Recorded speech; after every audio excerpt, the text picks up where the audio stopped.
All right. Well, today on the show, we are excited to talk to Dr. Felicia Wu Song. Dr. Song, how are you today? I'm doing well, thank you. It's great to be with you.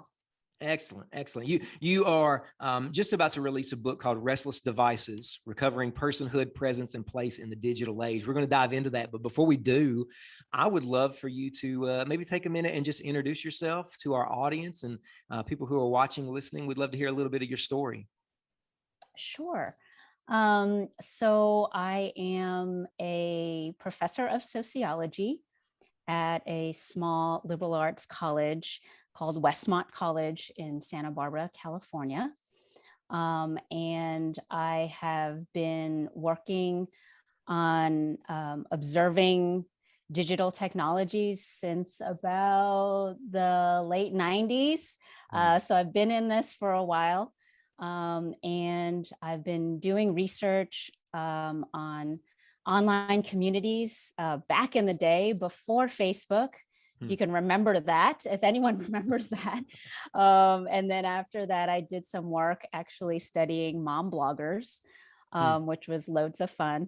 And then have been really focusing more on the ways that we use technologies and looking into the social and cultural impact of our media and technology practices. So that's kind of what I've been focusing my research on these last couple decades. Wow. Yeah. Mm-hmm. And so in the book, you talk about obviously the internet, and one of the things that really stood out to me, and I would love to hear you talk about it, is just the way that the internet has changed.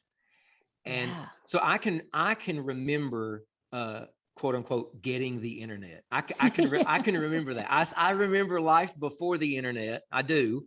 And I remember getting it in high school, and it was, and people would talk about it, but nobody knew how to talk about it. What is this thing? And so but one of the things that just really stood out to me in your book that was fascinating is as you talk about the way that it's changed from, say, the mid 90s to where we are today. I would love to hear you unpack that.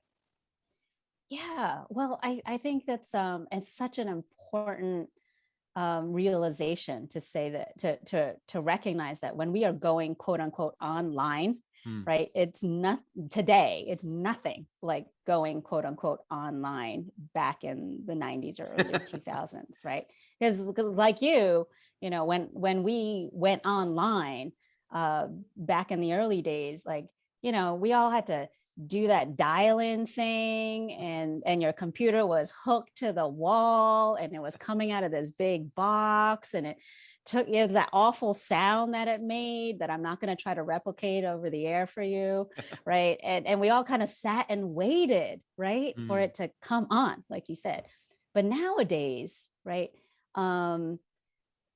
being online is just everywhere. I mean, it permeates our lives, right? And so with the innovation of mobile technologies, really, right? Not just the laptops, but it's the smartphones, it's the smart watches, it's our home assistant devices, right? Being online, or even when we're watching TV, when we're streaming video, right? Being online is ubiquitous now. It is just embedded into so many everyday aspects of our life. Even when we're driving, we're looking on maps, right? And we're online. And so it's ubiquitous because it's mobile. And so our technologies are always, or that is the internet, or being online is always with us. We never turn it off per se. The other aspect I think that's interesting about our technologies and the internet today is that we go to it because it's social, right? Back in the 90s, when you went online, you were looking something up on the Encyclopedia Britannica, or maybe you were buying something off of, eBay, which was just fascinating, right? And so is retail or information. And maybe if you were talking to anyone, it was just a little bit of email, and otherwise you're talking to strangers, right? Maybe you went on these forums or chat rooms, and you met strangers. Nowadays, we go online. Sure, we still do retail, we still look for information, but so many of us go online because our people are there, right? Our friends, our families, right? This is how we stay connected. This is where so much of our community is. And so the pull, right? The pull, the draw, the obligations even to be online are so much stronger, because our natural networks and relationships are also mediated through these technologies now.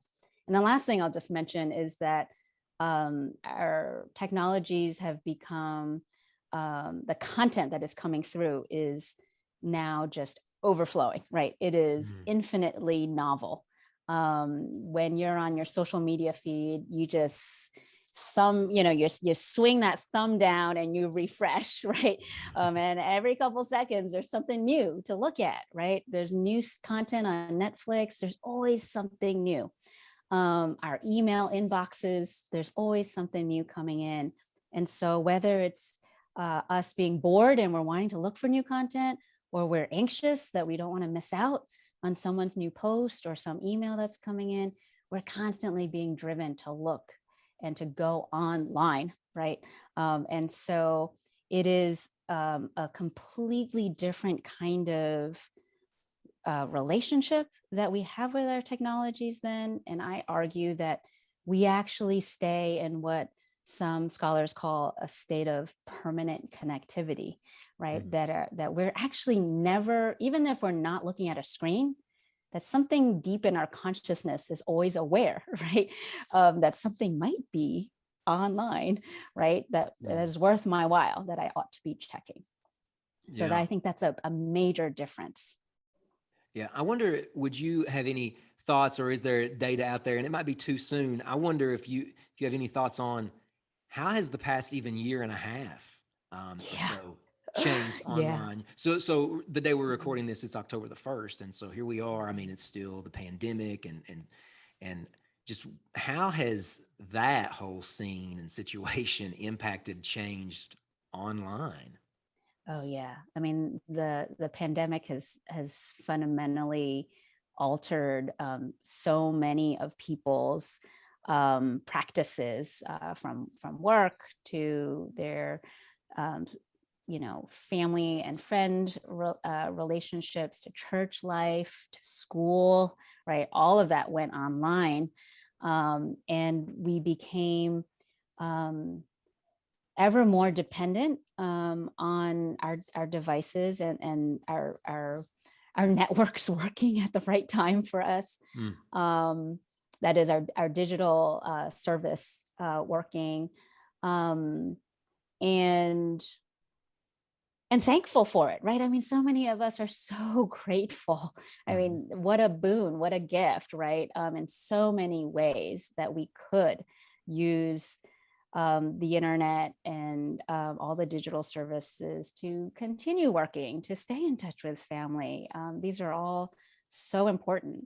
And at the same time, everyone talks about the fatigue. Everyone talks about, parents talk about worrying about their kids, right?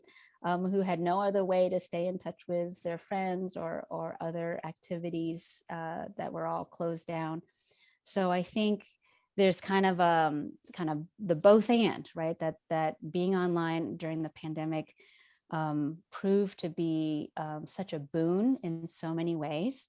But at the same time, I think the pandemic has also raised our awareness, right? Of how some things just aren't as good online than in person, right? And that there is this kind of deep fatigue that can set in when we are just kind of on our screens, multiple windows, lots of information and flow coming in and making demands of us. I think, as you said, we're all still in it. And the data is still pretty, the cement's pretty wet. We don't know what's going to happen yet. But I think one of my hopes is that we we recognize the ways in which we have been so thankful to actually be able to gather together, or for the kids to go play outside, or get back into some of their regular activities, and that we might actually grow in our appreciation for those parts of our lives that might have just been taken for granted before. Yeah. And so people might see, maybe somebody's watching this or hearing this, and you hear this from time to time, even, people in the church, people of faith. Well, it's just my phone. What's the big deal? It's just getting, it's just getting online, or it's just Netflix. And you use this language in the book of a tool. A lot of people just consider that, it's just a tool, but you don't consider it a tool. You call it a value-laden technology. Could you talk about what that means? Yeah. So I think what's interesting about our digital technologies and the internet is that when you actually look at the history of how it was created, designed, the innovation behind it, you realize that this device that you hold in your hand, or the laptop that you're working on, it is the product of a industry, right? It's a business, right? And as a business, that business has certain goals, namely to make a profit, right? And so it's going to figure out how to do that and sell its wares. And also the internet especially is really interesting, because back in the early 90s and even in the 2000s, the internet was never neutral, right? It was never kind of a neutral technology. People who were designing and promoting the internet really saw it as something that would bring freedom and liberation to people. There was beliefs in it democratizing societies and peoples. And so there were real values invested in the technology when it was built. And so I think it is important for us to not only look at the history and say, hey, wait a second, when this thing was created, the inventors, the designers, they had a vision, right? They weren't just thinking, oh, this is going to help people be more efficient, which it certainly is, right? They were thinking, no, this is going to actually change the way that people interact with each other. This is going to change, this is going to make things better in this particular way. So there are these positive values, right, that were invested in it. And at the same time, today, it is part of this massive digital media technology, Silicon Valley industry, right, that wants to sell its devices, sell its content, get as much data as it can from us, so that it could sell our eyeballs to the advertisers, right, who are putting the money in their bank accounts. And so understanding that, just in the same way that we understand other corporate industries, I think becomes really important when we're working with our devices. Yeah. And so the value in the technology is, would you say that it's coming from both directions? So many times you see articles, data about, I was thinking just a couple of weeks ago, Facebook was about to release Instagram Kids, and then they backtracked because of the research and the way that it impacted even teenage girls with body image issues. And so those are values on our end, but then values from their end is they want to make a profit. And so it's not just, I'm going to get online and like pictures of your cat. Right. There's a reason why the cat is there, right? Yeah, exactly. And that it's showing up on your feed. Yeah. Right, I would love for you to talk about that. You reference it in the book, the movie, The Social Dilemma.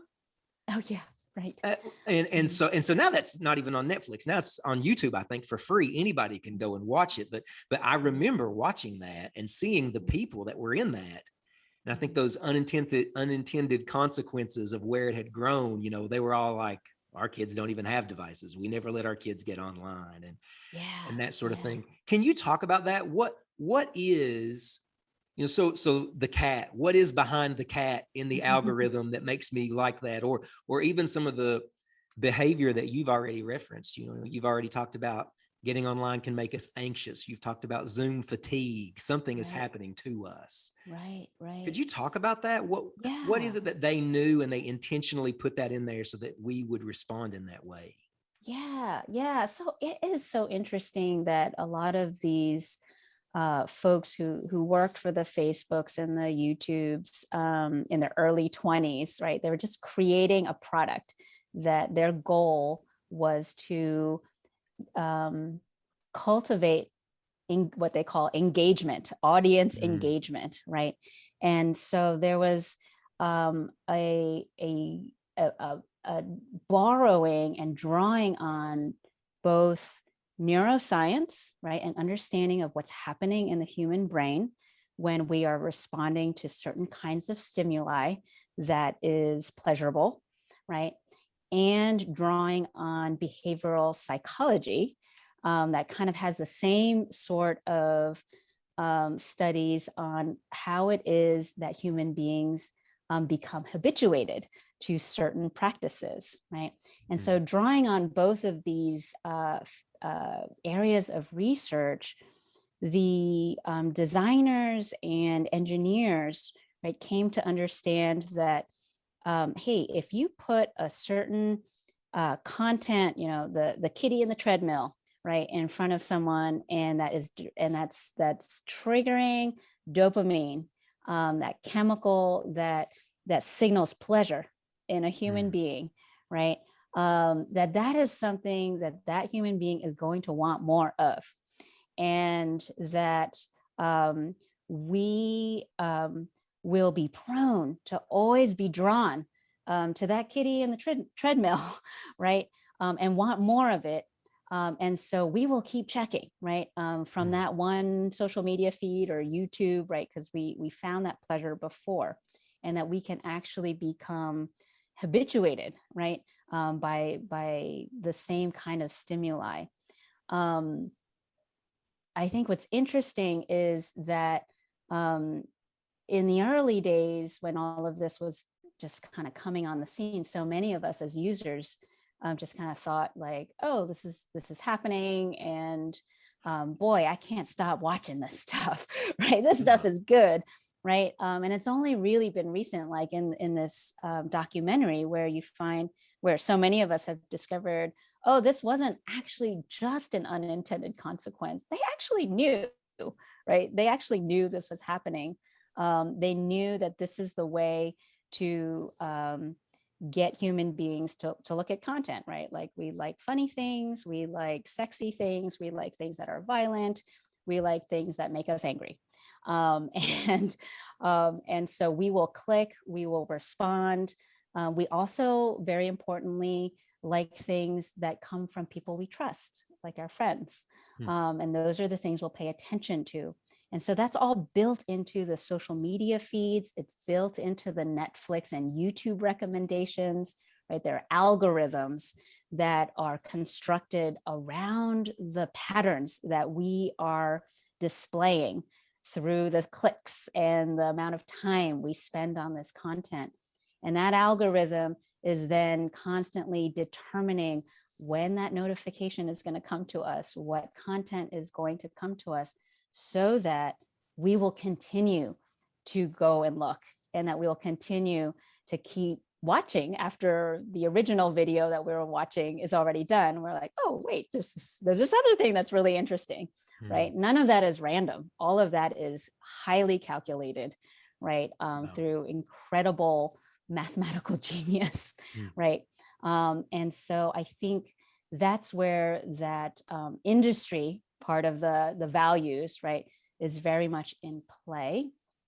um, I think what's interesting, back just a little bit back to the values laden question, is that even apart from the sort of business and corporate end of things, there's just something about the reality of what a technology presents to us. That is, I talk about it in the book in terms of what some scholars call affordances.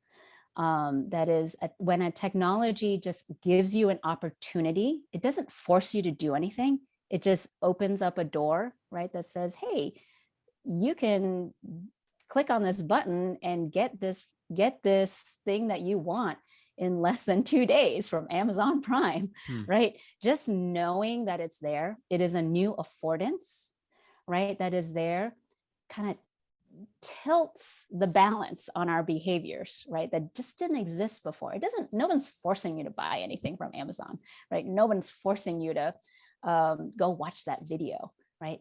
But the fact that that opportunity is now present, that it is accessible as easily as it is, actually moves us, right? Moves us toward it in a way that just towards retail, right? Towards entertainment in a way that just didn't exist quite the same way when that package wasn't going to come as easily, or that video just wasn't as accessible as it was before.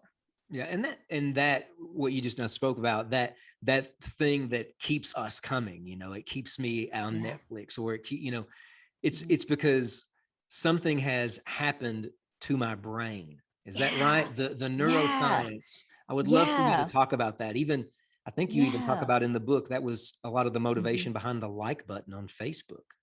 Yeah, right. So the neuroscience is it's the same mechanism at its most fundamental level as what is happening with other kinds of behavioral addictions or substance abuse even, right? So if you look at whether it's smoking or alcohol or gambling or pornography addictions, right? A lot of what's going on in the brain fundamentally is the same mechanism when we're on social media or watching our streaming video. Is the same most basic mechanism. Obviously, if we're talking about substance abuse, there's other sorts of chemicals and physiological things happening, right? So maybe the better analog or comparison is gambling, right? And so the fact that many of these Silicon Valley companies actually hired casino consultants, right? People that design slot machines, right? To say, hey, how can we design this app, right? So that every time I press that like, or every time I refresh, it's basically the same thing as pulling down that slot, that lever and saying, I'm going to try again, right? Like I'm looking for something new. And it's that same neuroscience, that same chemical mechanism that's happening in our brain, kind of shooting that pleasure. And also from the behavioral psychology side, this understanding that it is what they call an intermittent pattern of reward that actually gets us to keep coming. And so, you know how it is. It's like we hit refresh, or we're looking for something new, and there isn't always something new and interesting, right? Sometimes nothing comes up. Yeah. It's kind of a drag, and you're like, nobody's posted anything. Nobody liked my post, right? Nothing's happened. And there's deep understanding and research that says, this is exactly what keeps us then continuing to press, because we know something's going to come. It doesn't come all the time. So I'm just going to keep pressing all the time, right? And this goes all the way back to B.F. Skinner and his his research on these little rats that are, pressing the little lever to get their little pellet to eat. It goes all the way back to that. So we as human beings function in the same way, and it's built into the ways, our notifications come in, the ways in which, when we post something online, I was just telling my students this the other days, and their jaws all just dropped, right? Like you post something online, right? And then we all kind of wait, right, to see if anyone thinks we exist, one, and then two, if they like that we exist. And we wait, right? And we kind of see that hopefully there's some numbers popping up. But what I didn't realize until I got into this research was that when people are liking what we posted, it's not, when we receive it on our screens, it's not necessarily happening in real time, right? It's not like, because my friend on the West Coast is waking up 3 hours later than me. That's why their post came in a little later, right? on the industry side, on the app side, right, they're kind of sourcing that out to us in a very calculated way. Those likes, so timing it, right? Wow. They're not going to give it all to us at once, right? They're not giving it us in real time. It's actually kind of feeding it to us, like pellet by pellet, so that we'll be checking, right? And that's when I got really upset. I was like, I remember learning that and thinking, really? Oh man, I'm really being had here. I'm getting played. Yeah. And so it's fascinating to realize, like, the things that we think are just quote unquote natural, or just part of what's our social reality, is actually part of a very carefully calibrated formula, right? It's a formula that has been built that knows me better than myself, because it knows all my patterns, and it knows what's going to get me. It knows what button to push in me, right? So that I keep coming. Yeah. I've never heard that before about the likes being, spaced out. That is horrifying. I've never heard that before. Wow. Huh. And so just to kind of turn a corner, as followers of Jesus, why should we care about how our devices are forming us? I feel like that's such a bottom shelf question, but so many times, it's just a tool. It's just getting, or to, like, literally when you were sharing that about those likes, I'd never heard of that before. And so why should we, as followers of Jesus, care about what these devices, how technology is forming us? Yeah. Well, the way I come at it is I think about, I borrow from a philosopher, James K. A. Smith's book, You Are What You Love, which I found so helpful in understanding that our lives are made up of liturgies everywhere, right? And in church life, we might use the word, especially certain parts of the church might use the word liturgy, and we understand it as ways of worshiping, right, on Sunday, that we have different styles and rituals, right? But Smith has this way of expanding liturgy to say, no, it's not just Sunday morning. It's all the styles and rituals that we engage in throughout our everyday. And that our liturgies are not actually just the ones that we intentionally engage in the worship of God, but we are actually, our lives, our everyday is filled with liturgies that are forming us and indicating what we worship in general. And so he talks about how so many of our habits, so many of our practices and routines are actually secular liturgies. That is, these habits and routines that actually just train us to love certain things, to see the world in a certain way, to view ourselves in a certain way. And that as followers of Jesus, one, we want to start recognizing what those are, right? We want to start recognizing how our routines are maybe forming us, right? And so, for the example that you just raised earlier about Facebook wanting to start the Instagram Kids, right? And this research on the impact of the digital on young people, right? I mean, I think that's a conversation most people understand, right? Most people understand, oh yeah, okay, it looks like, especially for these teenage girls, when they're online a lot, they seem to have lower self-image, more anxiety, right? Like, we get that people get formed, right? Like that these young girls view their bodies in a certain negative light, the more and more we understand that.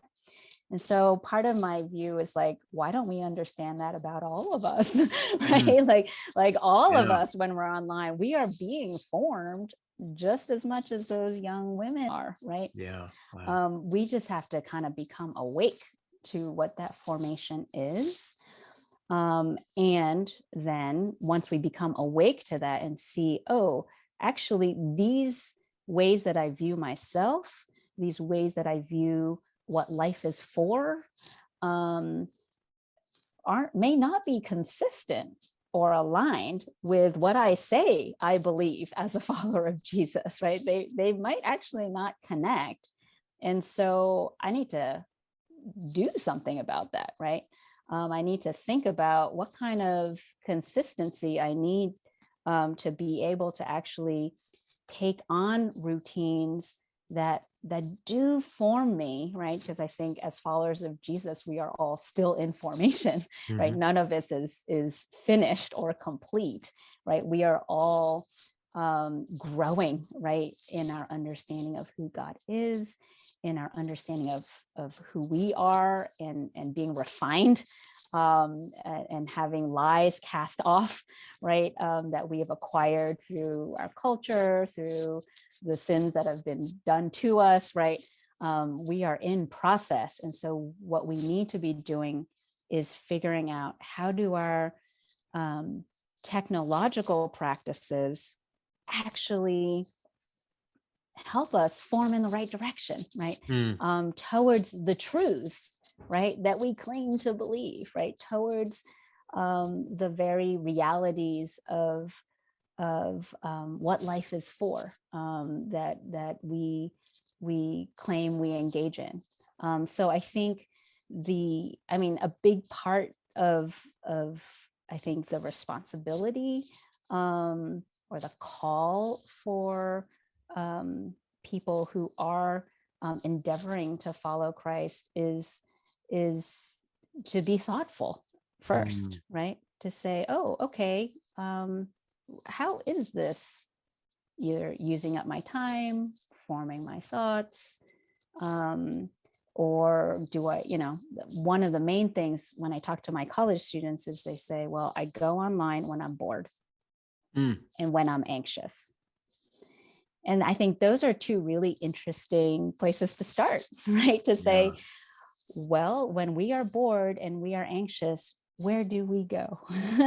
Right? Just as an open question, right? Where do we go and where should we go when we are bored and anxious? Those are two very different kinds of experiences, boredom and anxiety.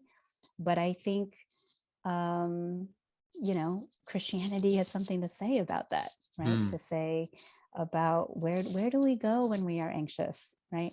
What do we do in our inner self and our external selves, right? To live out what we claim is true. Yeah. So just to help clarify what that image that you gave, I love that idea of secular liturgies. So me checking my phone when I'm standing in line is a liturgy. It's a habit that's forming me. That's something is happening to me. Like you gave those examples of boredom and anxiety. For me, getting online makes me anxious. And so, I start to compare myself to other people, and Facebook must know that it freaks me out when those likes don't come in fast enough. And so they really slow mine down. And so, apparently, and so, so are there indicators that, I just think this is such a powerful idea. You talk about this in your book. That's why I think that your book is so powerful. Just the way that this is forming us, that, in a sense, our spiritual formation has been hijacked in a lot of ways by technology and devices. Can you unpack maybe some more examples of how can somebody that's watching or listening hear this and say, what are some indicators maybe in my life that would show me my spiritual formation really has been taken over, it's being hijacked by these devices, by technology? Could you flesh that out? What might be some indicators? Yeah. Well, I think one thing, the checking on the checkout, checking one's phone on the checkout line is classic and so routine to so many of us, right? And I think it is an example that feels inconsequential, but is part of a larger way of being when we are in public, quite frankly, right? When Wow. we're in public settings, we, because of our devices, we become people who don't think that whatever is happening around me, the people around me, or what is transpiring around me, that is inconsequential to me right Hmm. now. What is important is actually the stuff of my life, which is on my screen, right? And in terms of spiritual formation, I think there is a way in which being attuned to what is going on around us, what is going on in the people around us, what might be actually happening, so that could be, being at the checkout line is one thing. It's another thing when we're at home, right? Yeah. And we're on our phones and there's our family members and we're just in our own little space on our screen, and kind of, everyone else recedes to the background, and we're just here and we're not available, right? We're not available to other people, to what might be happening. And if we understand that, you look through scriptures and it's like, God shows up in really unexpected places and through unexpected people all the time, right? And you look through history and you hear the stories of the saints. And it's like, there's a lot of interruption and unexpected, unplanned encounters that God works through, that Jesus shows up in, right? That he says, like, you didn't mind me when you walked by me, right? And so there's a way in which our attention, right? Our attention becomes really narrowed, and we kind of forget, right? Forget that something might happen. Wow. And that part of our spiritual formation, I think, especially in our contemporary age, that's so challenging, is to say, how do we become people who are open to that again, right? How do we become people who are open to unexpected, unplanned encounters, right? Or even quieting ourselves, and having, being open to the Holy Spirit speaking to us about what we might need to hear about our own lives, right? While we're standing in that checkout line, just kind of letting our mind wander, right? And not be focused on anything in particular. So I think the ways in which our attention is being formed, and our awareness or perception of what is important, is something that our routine practices on our devices are definitely feeding us, or forming us in particular ways. I think what's interesting is that most of us, with our phones and our devices, have grown used to responding to our notifications, right? The little pings. Yeah. We're really good at that. And I think what's interesting is that arguably we're supposed to be like that with God, right? Like, our spiritual formation is one in which we should be practicing routines that actually become more aware of, quote unquote, the notifications from God. This is not to say that a digital notification won't have meaningful content, but it's more to say we have become people who are much more trained. How it is, like, sometimes you think that phone in your pocket buzzed and you're like, oh, I think it buzzed, and you look at it, oh no, it didn't. It did. Right? Like, we think something happened, right? But it's like, we don't, we've become so trained to be attuned to our devices, and we have kind of forgotten that we actually ought to be training to be attuned to the Holy Spirit, right? And attuned to God's kind of tap on the shoulder and being like, hey, over here, right? Maybe you want to be thinking about this, or be acting and, reaching out to this person who's right in front of you. So I think in many ways, our technologies have been spiritually forming us. It's not like it has just been forming us in directions that we actually don't want to go in many cases. Yeah. I would love to hear, and you talk a little bit about it in your book, but I would love to, if you would, give us a glimpse of a day in your life with Mm. technology. And so, what does that look like? Well, I think the first thing I'll say is that I wish that day was more tidy and intentional than it actually is. It's never quite what I want it to be yet, but the day starts with not being on any devices for like the first 15 minutes at the very least, preferably half an hour, even an hour if I wake up early enough. Yep. So that's a decision. That's an intentional That's a decision. That's a real decision. Yeah. So when I go to bed at night, I put my phone by the charger, which is on the opposite side of the house from my bedroom. Okay. This is because I know how weak I am. And I know that if I have it charging in my bedroom, I will just get up and look at it. But I need to put it on the other side of the house because I know that's just enough barrier for me to get up and look at it when something comes into my mind. Like, oh, I got to check my calendar. Oh, there's that one thing I forgot. Oh, I want to add something to the grocery list. Right. It's just too much of a hassle to get to so I charge it. And so when I wake up, I'm not close to my phone. It's over there in this other room. I do not see it. My laptop's in some other place. I try to keep it like literally out of my visual space because I know how weak I am. Yeah. And so I spend, and so I have my morning routine.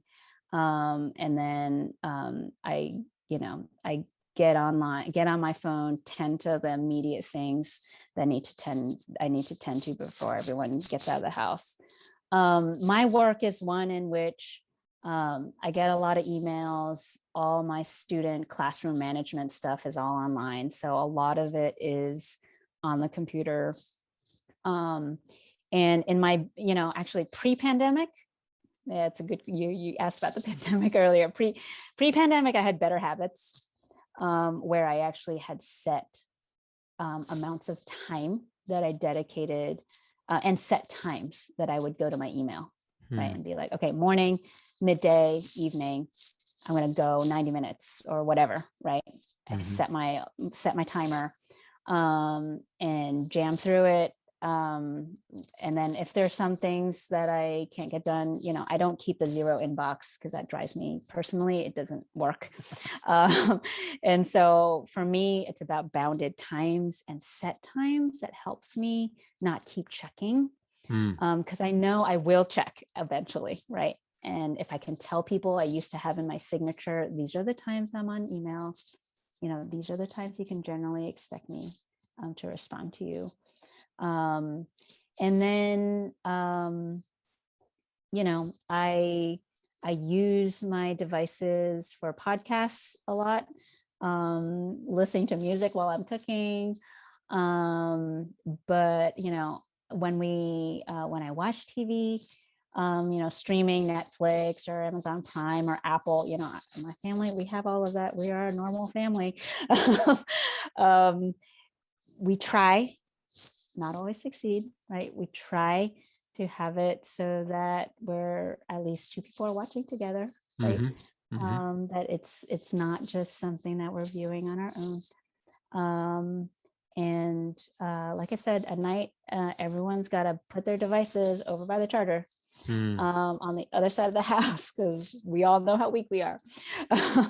And that just kind of is the smallest of accountabilities, that isn't always perfect. We don't always live by it, but it's just set up that way to try to help ourselves get on the right path. Yeah, I think what's so powerful about that is just the acknowledgement, hey, this is forming us, this is shaping us, let's get intentional about it. Instead of it's just a tool, let's do whatever. Yeah, you've got this part in the book where you talk about commitments to ordered digital life. I just thought was amazing. I loved this towards the back of the book. And you've got so many good things in there. Is that some things that you've pulled together from other sources? You put that together yourself and you just try to incorporate that into your life? You've got so many good suggestions there. Meditate daily on the teachings of Jesus. Yeah. And you I really like this one. Walk, talk, text, and post in the manner of love as Jesus would. Mm-hmm. Yeah. Well, that list actually is a direct derivative from Dr. Martin Luther King Jr.'s commitments towards nonviolence, and so a lot of it was really thinking through how did he and the people working with him understand the kind of formation and training we need to undergo to become people that quite frankly, we aren't, right? Yes. And to realize that that it does require submitting ourselves to Jesus as much as we are able, right? It does require a kind of intentional naming, right? Of, okay, I'm going to endeavor to live like Jesus, right? And to imagine, right? So his was about nonviolence. Mine was trying to think through, well, how do we become people who are kind of who are using our technologies? That is, our technologies are serving us rather than us serving it, right? And the industries. How do we become people who are freed from the compulsions or the anxieties and are not at the service of the content, right? And it just seems like it is this combination of the Holy Spirit forming us and our own intentional kind of consent, right? To say, no, I will try to live this way, right? And I'm not going to meet it all the time. But these are principles that seem like, so when I'm bored, when I'm anxious, to not immediately go to my screen, right? Like this seems like it would be the path towards like getting to the right places when I'm bored or when I'm anxious. Yeah. Dr. Song, this has been so fascinating. I feel like we could just talk just for hours about this, but I want to have one more question. I want to honor your time and ask one more question. In the book, you say that to bring some real change in this is not going to be simply limiting times on your apps. So I'm going to quote you. You say this is going to require rather a fundamental reordering of our lives. And so for the person that's watching, listening to this, and they've heard everything that you said, and they said, oh man, I need to do this. You've been speaking to me, that something in me is ringing with this. So how would do you have a word of advice, maybe a place where they could begin that kind of reordering? How would you advise somebody to start? Yeah. I actually advise people, and it's usually, because I teach college, it's with my students. I actually start them with asking the question, one of two questions. What kind of life do you want to be living? Like, really, like when you look back one day, at your years, like, what do you hope is going to be there? Right. Or who do you hope you're going to be, right, when you look back one day when you're older? And actually starting there, right, rather than, I think so many of us start with like all the problems, right? Like, I gotta fix this, this isn't working, right? But we fix them without really knowing, like having a vision for what it is we're fixing it for, right? Because I think when we have the vision, of like, actually, this is the kind of life I want to be living, right? Or this is the kind of person I actually want to be. I have no idea how to get there, but I have this vision, right? Of where, like, having that vision, I think, like, I trust that that's actually motivating, right? And that when we put that vision before God, right, and say, Lord, I don't know how I'm going to get there, but like, it's not the life I'm living. Like, the life I'm living right now isn't the one I want to be living, right? Or the kind of person I am isn't the kind of person I want to be, right? But naming what those things are is the beginning. And then realizing two things, that what we do with our bodies, actually matters. It's not just like what's in our head, but what we are routinely doing with our hands and feet and our eyeballs, right, like that is forming us, and starting to recognize that and think, okay, and becoming more aware of like how what we're doing with our bodies actually is forming us. And then realizing that everything we're doing, even online, is not completely individual. It's in community, right? Mhm. We are embedded in these communities, and our communities are there hopefully to support us and help us move us in the right directions, right?